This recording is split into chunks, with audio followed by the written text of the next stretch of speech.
all my friends' kids who are adults, 25 to 45, are having a really difficult time buying a house. My whole point of this channel is, what if the same people that are telling us that windmills are great are also bought off with housing? I guarantee you they are. I guarantee you there's no more common sense in the green energy codes of the housing of Washington State than there is in the windmills of Washington State. This channel, American Dream, is all about housing, and I'm not done with just one thing. And if you don't live in Longview and you don't live in Washington State, there's a lot of similarities. It's a little bit like Somali daycares. You know what? I mean, it's kind of the same play, different place. Hey, it's Larry. Welcome to American Dream, where we talk about housing affordability. I'm going to invite you to go on a journey, and there's a place where I want to go.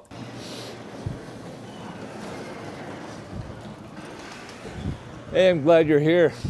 Looking forward to taking you on a ride. I want to talk to you about where we're headed, because this channel has a purpose. We're going to go somewhere, but it's not for the faint of heart. Where we're going, when you start to realize what I think I already know, you're going to be mad, and you're going to hardly believe it. But welcome to the American Dream, okay? That's the channel. I'm going to say things that you will not believe, and it's going to trigger you. And there are going to be things that you're just going to go, how in the world could this have happened in the United States of America, much less, here in our good state of Washington. I love living in Washington. I'm not very sensitive, okay? I'm blunt. I think I tell the truth. And I want to present it in a good way, but there are going to be things about today that trigger you, and I just want to say that. So I want to warn you, okay? There's trigger warnings that are coming, and I don't want to hurt you, but I do want to push you beyond. And you're going, well, Larry, bring it, man, bring it. I can take whatever. All right, here you go. Trigger warning. 3, 2, 1. Boom. How's that for a trigger warning? Oh, my word, Larry, that hurts so bad. I can't take it. We are in Davos at the World Economic Forum.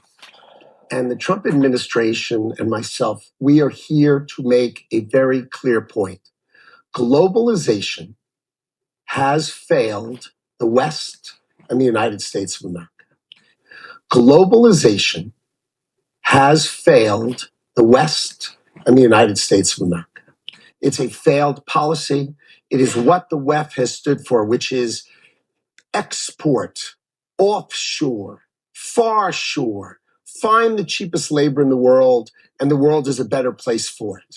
The fact is, it has left America behind. It has left the American workers behind. And what we are here to say is that America First is a different model, one that we encourage other countries to consider, which is that our workers come first.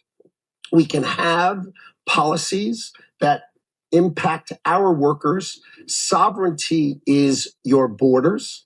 You're entitled to have borders. You shouldn't offshore your entire industrial base and have it be hollowed out beneath you. You should not be dependent for that which is fundamental to your sovereignty. I just have to finish the rest of this video. Just a slight switch of the hat, and boom, you're already hurting. And but the thing is, this isn't just for one side of the aisle or the other. In fact, just to prove equal time, this is my Trump hat. It actually says 2020. That's going to be really interesting because we're going to hear more about that in the news. But okay, I don't want to be biased or one-sided, so I'm going to go ahead. I've had my Trump hat time. I'm going to go to my non-Trump hat time, and let's get going, and let's just talk about what we're going to do on this channel. I tend to be slightly right of center, maybe a little bit more than slightly right, but I want to have a more broad appeal, and so I wanted to, make this. And I want to bring facts. And I think people are tired of all the wimps that won't tell the real truth. And, if you're not a wimp, then you can probably listen to it. And if you hate my perspective, then you're probably going to really want to prove me wrong, and I can't wait until you try to do it. So now I can kind of predict how I'm going to be wrong. Let me kind of take a dry rehearsal here. It's going to be like, Larry, you said it was on Wednesday, and that actually happened on Thursday, Larry. You're totally wrong. Your channel's full of crap, Larry. Well, if you bring that kind of facts and I'm wrong, I apologize in advance, but there's bigger fish to fry than that. And so we're talking about housing. Affordable housing has been intentionally taken away from Washington State. It's going to take a unique person that has this kind of perspective. It has to be somebody that knows the industry. I did it for 35 years. And somebody who's now outside of the industry. I'm semi-retired. I'm a wannabe YouTuber. And so I make plenty of money off a very large storage facility and a number of rentals and other things. And so I am insulated from criticism. I can't fire myself. My wife has tried to fire me many times, but our marriage is actually doing very well. Thank you very much. And so it takes somebody that was an insider, and I used to believe all this stuff they said. I mean, I started building when things were a lot different than they are now.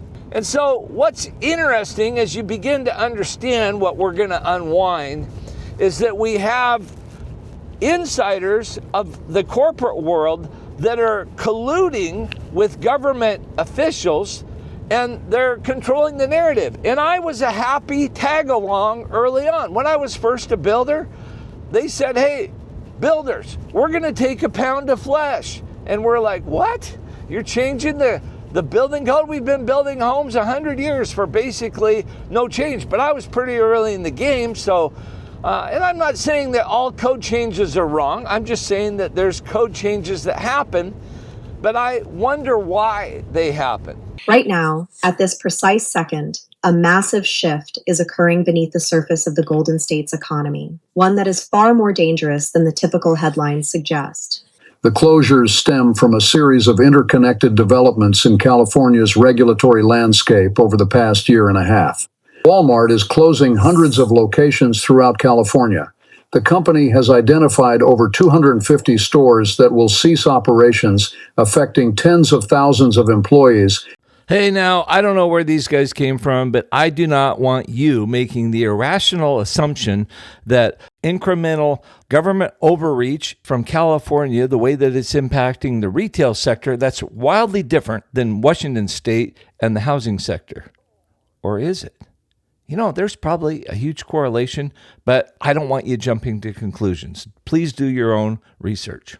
When I was a builder early on, these code changes started happening, and they said, we're going to go from 2x4 to 2x6, but we're going to allow this and this to balance it. So it's basically like, hey, we're going to take a pound of flesh, but we're going to give you 3/4 of a pound of butter back, and you can sell it because it's got this much more strength and everything. We didn't need more strength. It wasn't ever about strength.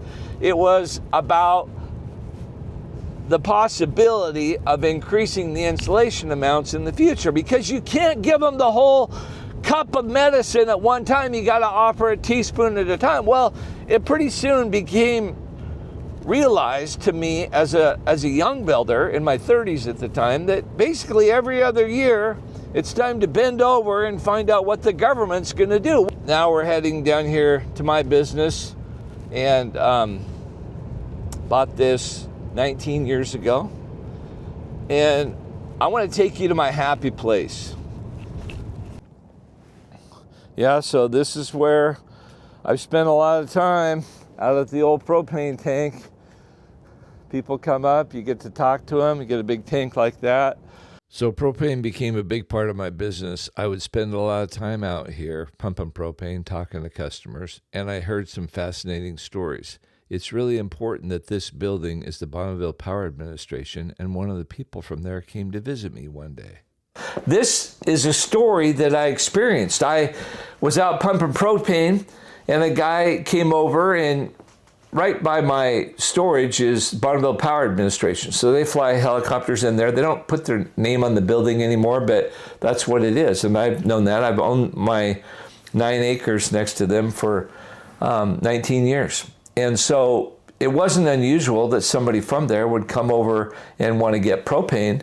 And he told me a fascinating story. It's about conspiracy. It's hard to believe. It will make you so mad, it will trigger you like it triggered me. I didn't know what to do with it. This is as crazy of a story as there's 3 buildings that fell down on 9/11. Boom. You didn't know that, did you? Nobody knows that. There was 3 buildings that fell down. We're told there's 2 airplanes. Not sure personally, but 3 buildings did fall down. Google World Trade Center Building 7. Boom. So it's a beautiful day. It was in July.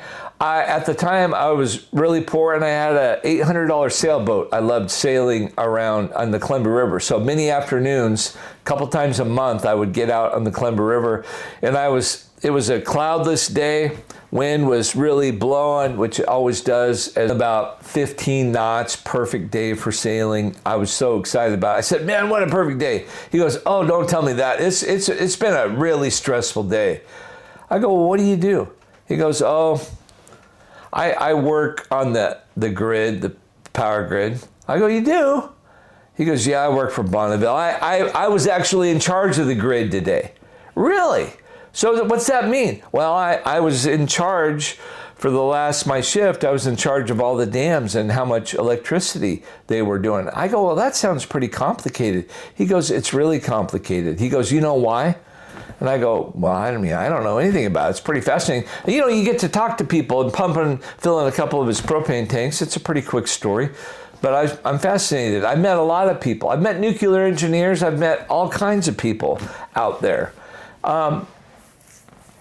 He goes, yeah, well, these windmills, they just had started doing a lot of windmills.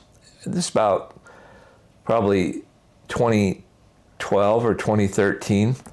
He goes, those windmills start spinning and it really gets stressful. I go, why does it get stressful? He goes, because all this additional power comes on the grid and I have to modulate the water to not overpower the grid. I go, what's that mean? I go, well, he goes, well, all this power comes on. I mean, we've got windmill farms up and down the gorge, and as they come online, I have to dump water over the spillways instead of through the generating chutes on the dams. And I have to dump water over the spillways instead of through the generating chutes on the dams. I'm going to say things that you will not believe. Are you stinking kidding me? Are these idiots put these windmills in the Columbia River Gorge, and when the windmills start spinning, they have to run water over the dam? What do you mean? Why would they have to do that? So he said, I let a cubic mile of water go at the top, and then it's 27 hours till it works its way through the I can't remember if he said 8 or 9 dams. And he goes, I have to coordinate the amount of power depending on what additional ancillary power is coming into the system, which all these wind farms collectively funnel power into each individual grid. So it's super stressful. I go, so what do you do? He goes, well, when the windmills come on, we prioritize them, and then we let water go over the spillways instead of through the generating chutes on the dam. I go, well, now I didn't jump on the guy, because I'm just pumping propane. I'm some broke operator. He doesn't know I'm the owner. I'm fascinated by what he's saying. So I come back again. What I think that you just said is that when these windmills come on, you've already got the capacity in the dams, but you let the water from the dams through over, and you kind of disregard it, kind of waste it. Obviously I didn't say that, but that's what I was hearing. And yeah, that's what we do. You should have solar, you should have wind. Why are you going to do solar and wind? Why would you agree to be net zero in 2030? Why would you do that? Why would the United States of America, which has oil and natural gas, try to convert to all electricity. I was shocked. I realized that the water is being manipulated and they're doing everything they can do. And I'm thinking, if they're justifying all these windmills, like, what are they doing to justify it? Would they possibly use a fish in the delta of like a little smelt in California to say that, hey, we need to... Larry, are you making the assumption that just like they killed logging in the state of Washington and Oregon with the spotted owl, that they would dare use a fish in California, that these leftists would use environmental legal issues to kill and support green energy with their own biased pseudoscience? Are you making that accusation? We need to run the water this way because of an environmental concern. We drain all the water out of a waterway and then we don't have enough power, and so we need more. I don't know that. Now that's a hypothetical that I have. I do believe what he said. Well, so then but I couldn't even tell anybody. I mean, that's just crazy. When I first heard that story, people they didn't have the mindset to hear the truth. And so you may hardly believe it. Well, let me tell you another thing I've learned since then, because I now have friends that install wind farms. I mean, I know some of the biggest contractors in this region, and there are local companies that do it, and I'm friends with the owners, and I've learned about it. And you know what they say? They say that wind farms are the stupidest thing they've ever seen, that they never make any sense unless a government subsidy's involved, and they can't for the life of them figure out how in the world these things were ever approved, but there is a whole bunch of money to be made in it, so by God, they enjoy getting those contracts, and it's going to trigger you. And there are going to be things that you're just going to go, how in the world could this have happened in the United States of America? One friend tried so hard to get it to make sense. He goes, the only way it could make sense is if you had a little island in the Bahamas or the Caribbean that really didn't have power, and you had a way to store the power, in a big giant battery system. But he goes, it just isn't efficient, and it's just so much more efficient just to run a diesel generator in those situations, because you need power when you need power. And everybody who's an electrician knows that. There's a lot of stuff that we're told to believe that isn't true. Well, let me throw some more on these things. You know that those wind farms, those motors, if they get too hot, they don't work, and so they're air conditioned when it's hot, whether they're running or not. They have to be kept moderately cool. So they're literally a net drain unless they're generating, which they always aren't. And then when they get too cold, they need to be heated, and because the lubrication or whatever it is it has to be within tolerances. So these things are literally a net drain, but they do charge more because Bonneville gets to charge a lot more for the power that's generated by these windmills, even though they never know when it's going to come. I mean, sometimes it comes at 10:30 in the morning, sometimes it starts at 2:30 in the afternoon. You never know. That's the problem. This whole thing is a joke. And you might go, well, Larry, you don't really know. Well, fact check me. Yeah, well, you can get all kinds of people with a bias, and they can have any science that they want. Let's ask somebody, our president, he has a number of opinions about these things. Let's see what he said. Let's see if you can detect the subtle nuances of what he said. I think he's got a slight opinion. Not allowing any windmills to go up. It ruins the landscape. It kills the birds. They're noisy. Those big windmills are so pathetic and so bad. They try and have a policy where no windmills are being built. Off the coast of New Jersey, they want to build like 200 windmills. The people are going crazy. Nobody wants them, and they're very expensive. They don't work without subsidy. You don't want energy that needs subsidy. Energy is a good business. You don't need subsidy. Did you catch that? He's not neutral.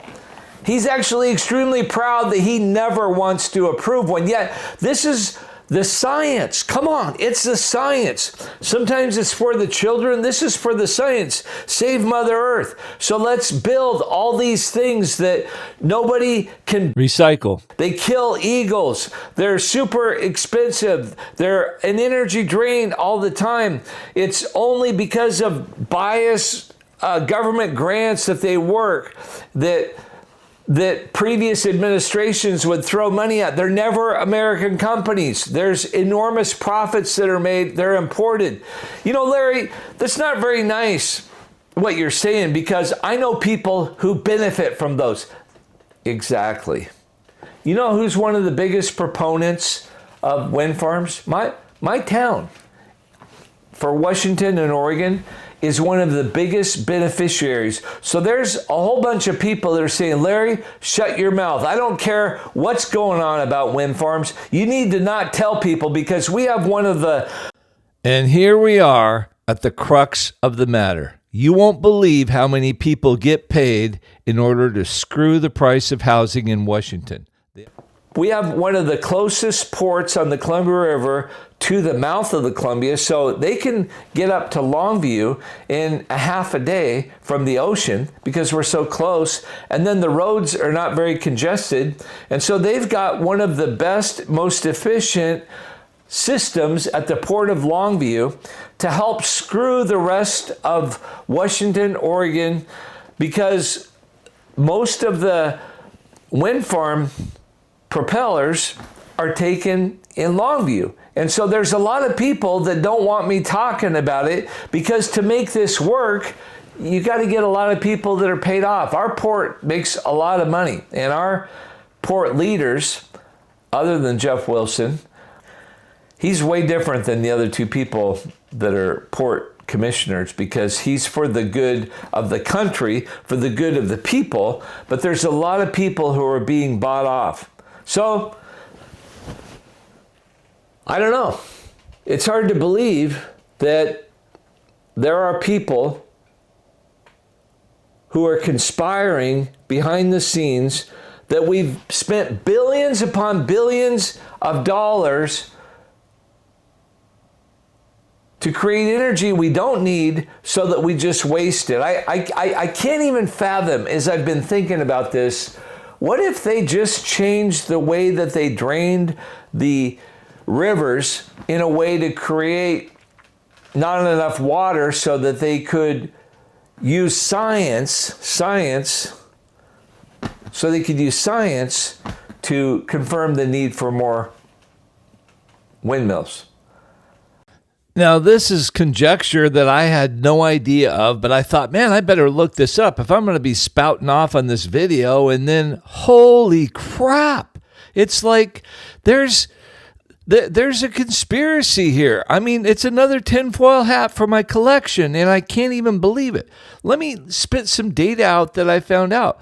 Wind farms aren't really that effective. They get credit on AI for a huge percentage of the potential power made in Washington, but they're only effective 28% of the time, and it's like the most expensive electricity we have. And there's been a declining amount of power generated by these things. It's a huge mess. It's unbelievable. And Washington basically makes the same amount of power when you look at it, which is very difficult to do because BPA doesn't want you poking around in it. But this is like unbelievable. Look at how much power Washington generates. I don't see any increase in gross power since the windmills came. About the year Building 7 went down. Boom. I don't know. Well, there you go. There's more coming. I got a lot more truth bombs. This is the kind of thing, conspiracy after conspiracy, that's actually true. Prove me wrong. Prove me wrong that windmills are great. There's a lot of people who want to believe it, but do you want to believe bullshit or do you want to believe facts? And if you believe facts, that these things will stand on their own, that they're good for the planet long term, it's becoming very clear that it's not. My whole point of this channel is, what if the same people that are telling us that windmills are great are also bought off with housing? I guarantee you they are. I guarantee you there's no more common sense in the green energy codes of the housing of Washington State than there is in the windmills of Washington State. And as we continue to unwind more and more lies, it's just like Gulliver's Travels. I've got this image in my head of all these little threads over, if he was a giant or just, it was little people with thread, I think it was holding down Gulliver. We have had one too many things. You remember going, well, Larry, come on, it really doesn't matter. It's not that big a deal. Really? Well, tell the people of California. Walmart is closing hundreds of locations throughout California. The company has identified over 250 stores that will cease operations, affecting tens of thousands of employees and leaving numerous communities without accessible grocery options. This development represents one of the largest retail withdrawals in the state's history. Welcome to James Richards. I'm examining the economic factors and policy decisions that led to this situation and what it means for California residents who depend on these stores for their daily needs. The closures stem from a series of interconnected developments in California's regulatory landscape over the past year and a half. Understanding this requires examining the timeline, the financial pressures retailers face, and the ripple effects spreading through communities across the state. In April of the previous year, California enacted legislation raising the minimum wage for workers at large retail and grocery establishments to $22 per hour.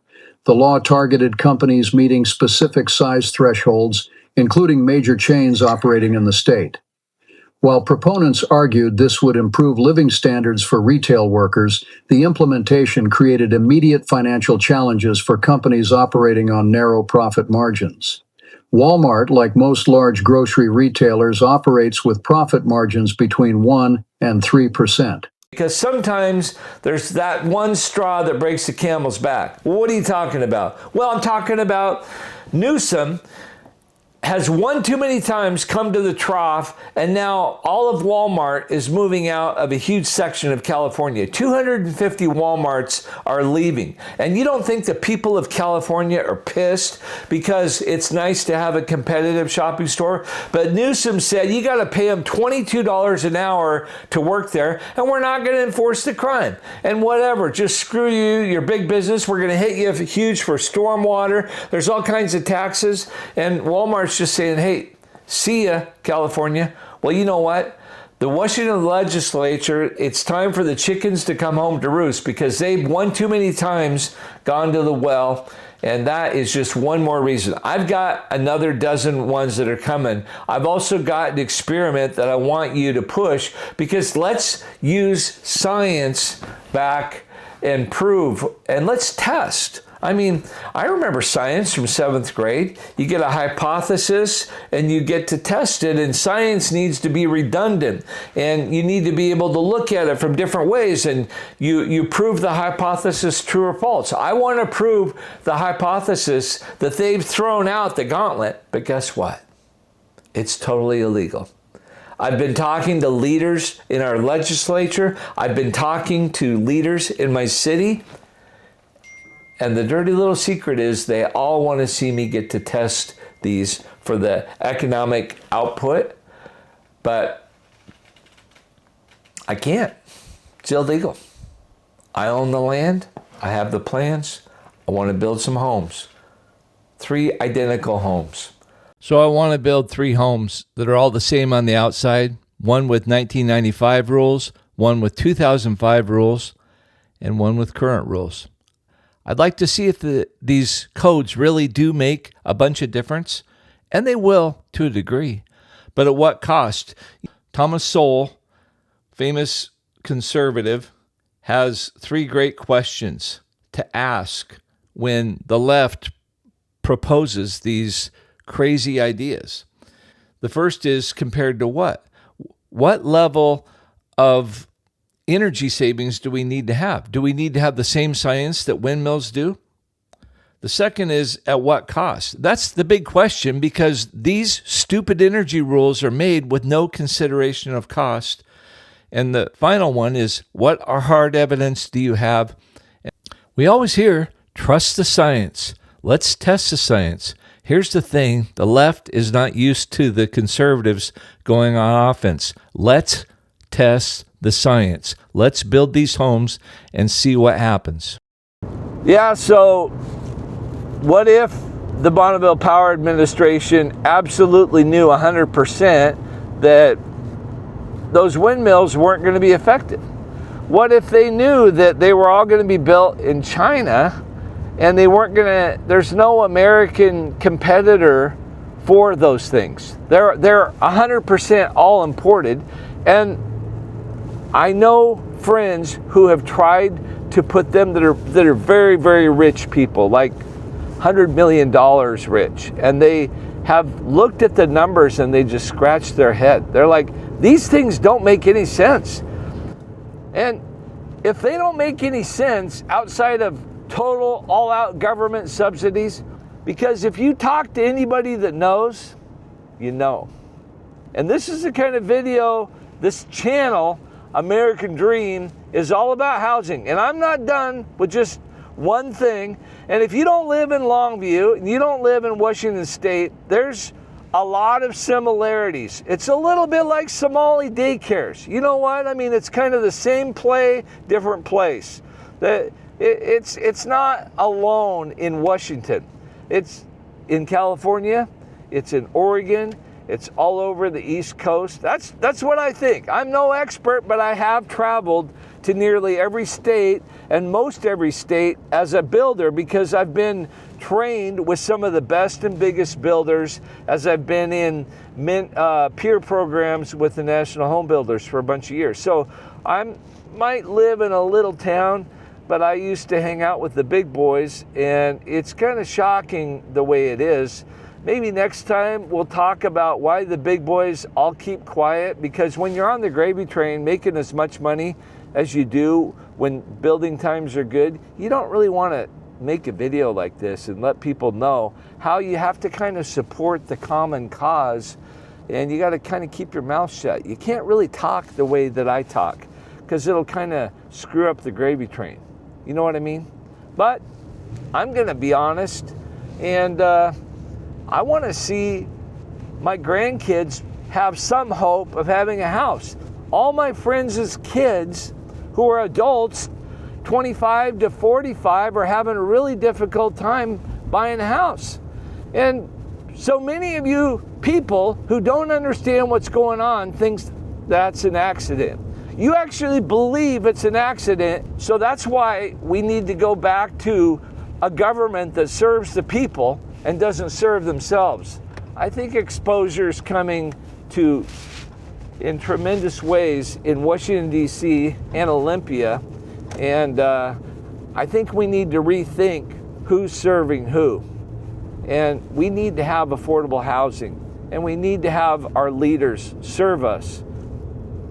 Keep watching. Come back next week for another straw that's helping break the camel's back. Have a great one. The closures stem from a series of interconnected developments in California's regulatory landscape over the past year and a half. Walmart is closing hundreds of locations throughout California. The company has identified over 250 stores that will cease operations, affecting tens of thousands of employees. Right now, at this precise second, a massive shift is occurring beneath the surface of the Golden State's economy, one that is far more dangerous than the typical headlines suggest. A fertilizer plant in northern Germany. It's existed in one form or another for more than 100 years. Will it be around for the next 10? Manufacturers have been producing less and cutting more jobs. Germany has held on to industrial jobs, but as times change, some businesses and perhaps some entire sectors face an existential challenge. So eager for more manufacturing jobs. The day American industry was reborn. And fear one word in particular: deindustrialization. Germany and the fight to hold on to industry. Coming up on Business Beyond. Let's begin here, the exhibition halls in Hanover, Germany, home to one of the world's major industrial fairs. The Hannover Messe is a showcase of German manufacturing. From robots to logistics to whatever this thing is, Germany is still one of the world's top manufacturers, a category including production of tools, textiles, and steel. By sheer value added of manufactured goods produced in 2021, it followed the US and China, economies that are significantly larger, and was comparable to Japan. Take into account the size of its economy and manufacturing share within it,